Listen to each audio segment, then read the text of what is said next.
তারা বলে এটা শুধুই একটা গেম,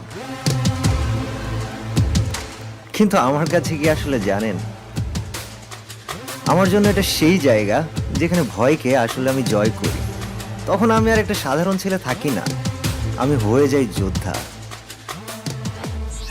আসসালামু আলাইকুম এভরিওয়ান, আমি শহীদ ইসলাম কাব্য, বা আপনারা অনেকে আমাকে ইটস কাব্য নামে চিনেন।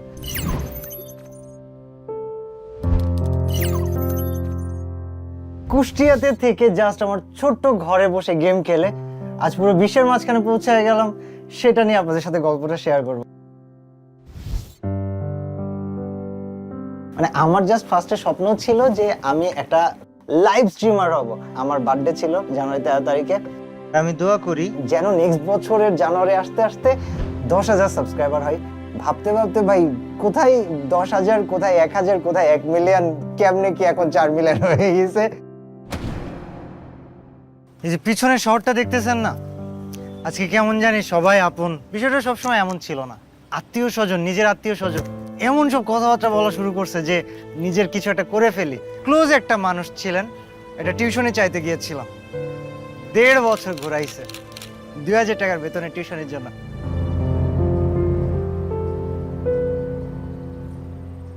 মোবাইল কিনে সে মোবাইলে দেখি মাঝে মাঝে গেম খেলে। ইন্টারের রেজাল্টটা তার জিপিএ প্লাস হয় না। তার ডাক্তারি পড়ানোর আমাদের একটা স্বপ্ন ছিল, কিন্তু ও খুবই অনুরোধ করলো ওর আব্বুকে, বললো যে আব্বু আমার একবার সুযোগ দাও, একটু চেষ্টা করে দেখি, আমি যদি কিছু করতে পারি আমি লেখাপড়ার পাশাপাশি, তাহলে কি সমস্যা হবে? তা ওর আব্বু বললেন না। ওই সময় বাংলাদেশ থেকে অনেক ইউটিউবার বের হয়, ইন্ডিয়া থেকে অনেক ইউটিউবার বের হয়, এবং আমি যখন আসি ফ্রি ফায়ারে তখন অলরেডি অনেক মানুষ এস্টাবলিশড হয়ে গিয়েছে। বাট এই যে কেন আমার সাথে এগুলো হচ্ছে, কিভাবে ফিক্স হবে, এইসব ভাবতে ভাবতে আমার নিজের মধ্যে একটা মোটিভেশন কাজ করে যে না, দেরি হইলেও আমি এখনো পারবো। আমাদের কাছে মনে হয় যেন একটা লাকি, আমরা একটা ফ্রেন্ডকে উঠতে দেখছি। ফ্রি ফায়ারটাই সেই প্ল্যাটফর্ম, যে প্ল্যাটফর্মটা কিন্তু শুধুমাত্র কাব্য না, এরকম কিন্তু হাজার ইউটিউবারকে ফোকাস করতেছে। আর হাতে গোনা 2-1 জন ছিল যারা অরিজিনালি আমাকে বিশ্বাস করেছিল, আমাকে সাহস দিয়েছিল, এবং আমি তাদের কাছে চিরকৃতজ্ঞ।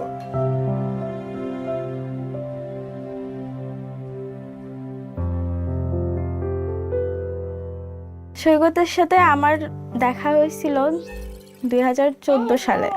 কারণ আমার বাসায় যখন জানাজানি হলো তখন আমি একটু ভয় পেয়ে গিয়েছিলাম, যাই হয়ে যাক এর সাথেই বিয়ে করা লাগবে।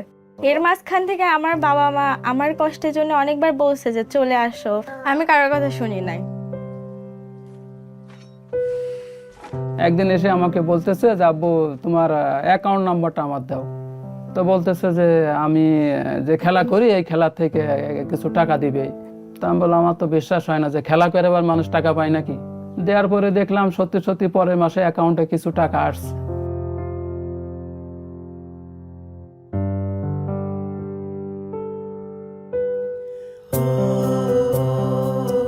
আমাকে চেনা না এখন, কিন্তু এখন দেখাচ্ছে আমি কাব্যর বাবা বললে আমাকে সবাই চেনে। ভাইয়ের চিন্তা ছিল যে এই গেমিং কমিউনিটি থাকার পাশাপাশি তার লাইফে বিজনেস করার খুবই ইচ্ছা ছিল। এই কাব্য মোবাইল শপ সে আমাকে তৈরি করে দিয়েছে। আর আমার কোনো বড় ভাই নাই, আমি পার্সোনালি তার বড় ভাই হিসাবেই দেখি।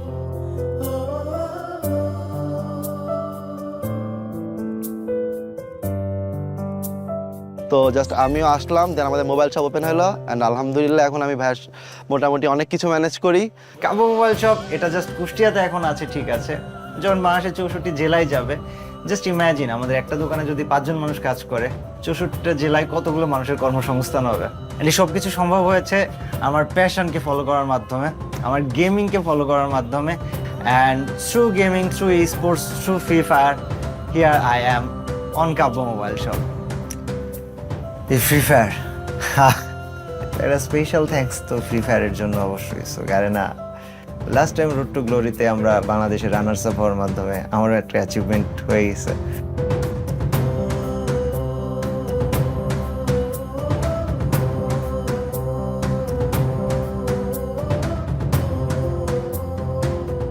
আব্বা আমার ভালোবাসা সবসময় আব্বা আমার ভালোবাসার মতো, এটার সাথে বউয়ের ভালোবাসার তুলনা হবে না। এই মানুষগুলোর মধ্যে আমার আব্বা হচ্ছে আমার একমাত্র হিরো। পুরো আমি কাব্যটার একমাত্র হকদার তুমি আর আমার আম্মা। তোমাদেরকে অনেক ভালোবাসি। গল্পটা এখন আর শুধু আমার নিজের নয়, গল্পটা হয়ে উঠেছে প্রতিটা স্বপ্নবাজ তরুণদের গল্প, যারা বিশ্বাসী এবং সাহসী। আমি শুরু করেছিলাম ছোট্ট এই ফোনের স্ক্রিনটা দিয়ে, কিন্তু এই স্বপ্নটা এখন অনেক বড় হয়ে গিয়েছে। এই জার্নিটা অনেক কঠিন ছিল। প্রতিটা চ্যালেঞ্জ তোমাকে নতুন কিছু শেখাবে, নতুন রাস্তা দেখাবে। ছোট একটা শহর থেকে বের হয়ে তুমি পরিচিতি পেতে পারবে পুরো দুনিয়ার কাছে। এটা তো কেবল শুরু, বাকিটা দেখা যাক।